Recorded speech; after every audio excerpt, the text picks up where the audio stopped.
Hey guys, it's Esteban again with Incognitistic. Today I want to talk about how we can seem very controlling as autistic people and even neurodivergents in general. And a lot of times people will think of us as controlling while being malicious about it or manipulative. And usually that's not the case.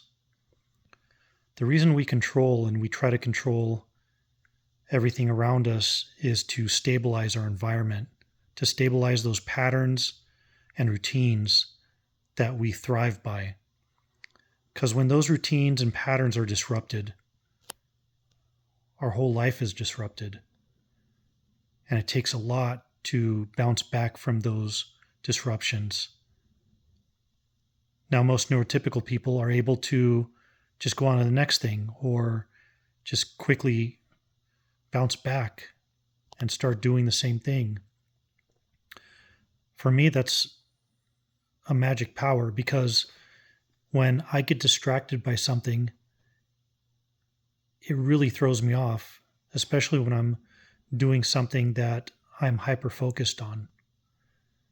And so that's one of the ways that I'm able to manage is by trying to control everything that could possibly go wrong by either pre-planning it, coming up with a scenario that could happen, and guiding those around me in a manner that allows them not to stray off course.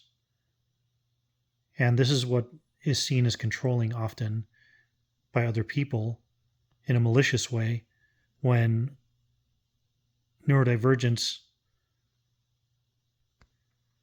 tell the neurotypicals or even other neurodivergents what to do.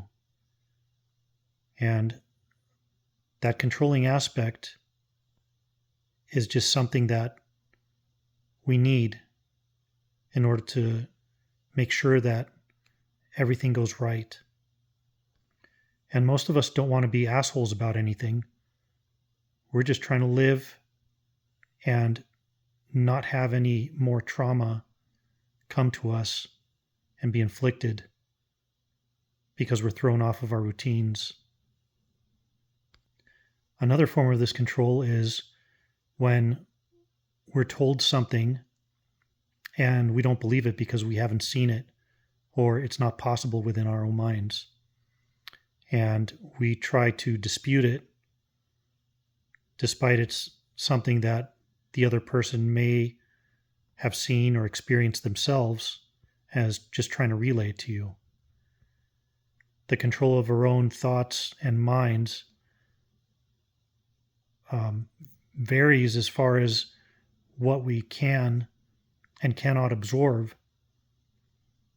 So sometimes when somebody brings a topic or information that seems impossible to us or that we haven't seen, we'll deny it to keep it from shutting our mind down, shutting our ability to process down for any period of time. Oftentimes, the best way to approach this with somebody who is neurodivergent is to remind them that this is just an opinion and it's due to them being there, having observed it, having experienced it. And that would remind the neurodivergent person that they can take it in as something that happened to somebody else. This kind of plays along our ability to empathize.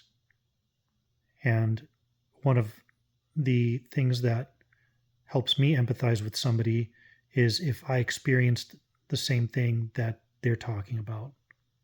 When I don't, then it's a little more difficult or a lot more difficult depending on the nature of what I'm expected to empathize with.